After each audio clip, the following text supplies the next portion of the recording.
Gentlemen, once again, welcome to Risk Media. So today we're going to look at what has been happening for the past 24 hours. And we're going to look at what has actually happened during and after Linda Mwananchi rally in Homa Bay. See here. This is what happened.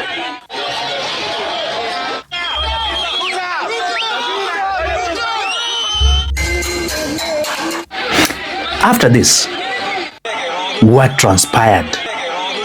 Who financed these goons?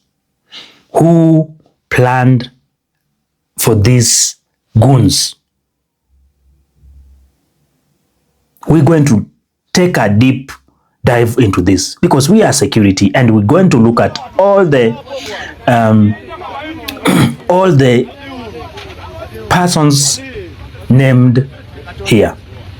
So after the goons attacked Linda Mwananchi rally, even before that, a day to Sunday, before Sunday, that is on Saturday night, we have reports that one of the hotels that was believed that was going to host where Linda Mwananchi leaders were going to spend the night was attacked, and it was totally destroyed. Some of the vehicles were also torched, burned, and some of those people were in that hotel were also injured. After Sunday, after the rally, there were casualties and arrests. As per the sources, is that at least 4 people are dead, reported to have died, including a police officer, and over 46 people injured. Police have arrested that 7th suspect in connections to this violent. So in terms of how the violence actually escalated, the attack actually happened Saturday night with an assault on the Homa Bay Tourist Hotel. Then on Sunday, armed youth barricaded roads, attacked convoys with stones and torched vehicles. Even some of the journalists were also assaulted and robbed. So it was chaotic. It was chaotic. We've actually seen political accusations. On the first hand, Linda Mwananchi movement has actually blamed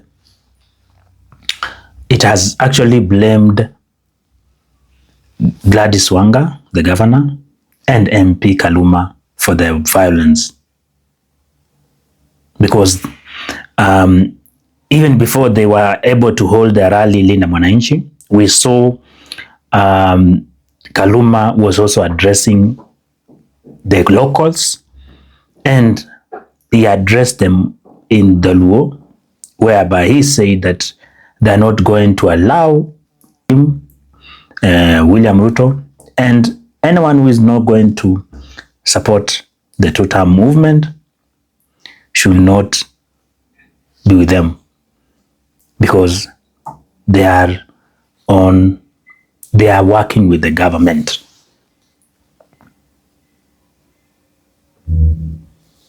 And after that, he told the locals that if you're not going to support the 2 terms, then you should leave.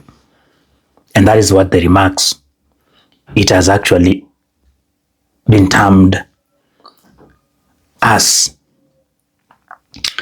the one that also incited the locals, and that he acted, he planned, and he was involved together with the governor, Gladys Wanga.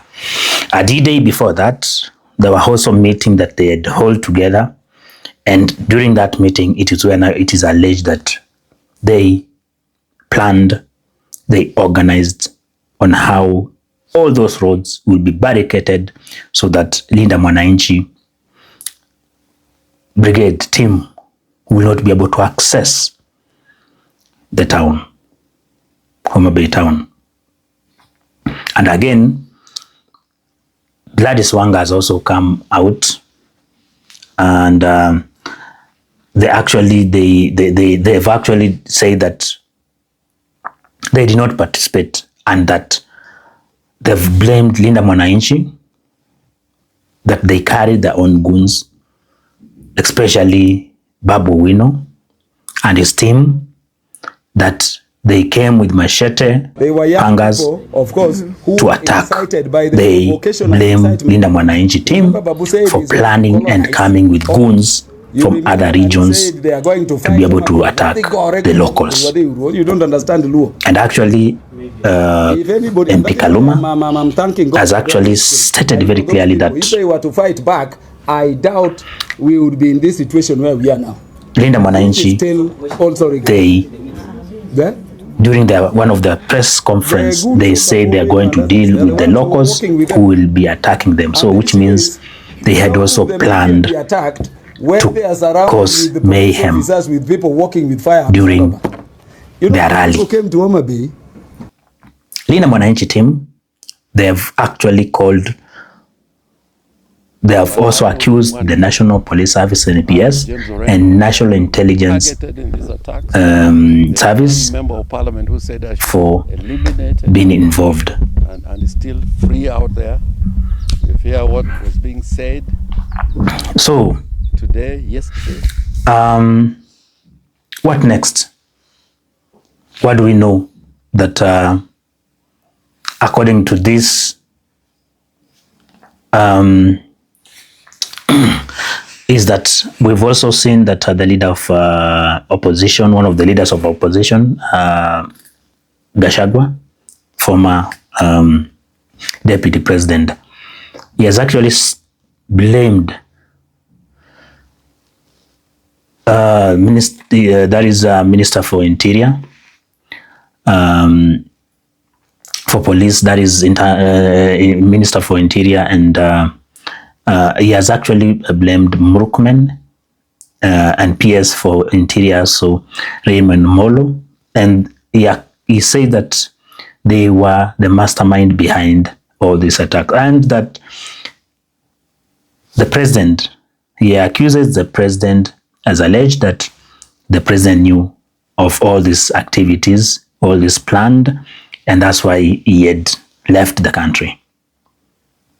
So for him, according to him, is that he accuses the president and the PS for internal security for having party involved, planned, because he says that he knew that it was going to happen, and he actually warned Linda Mwananchi in advance. So there is a wanted suspect where police are searching for Oliver Jaoko, alias as Olivetti, who is suspected of involved. He reportedly tried to surrender, but he was actually turned away. So there has also been widespread condemnation that is from various parties, and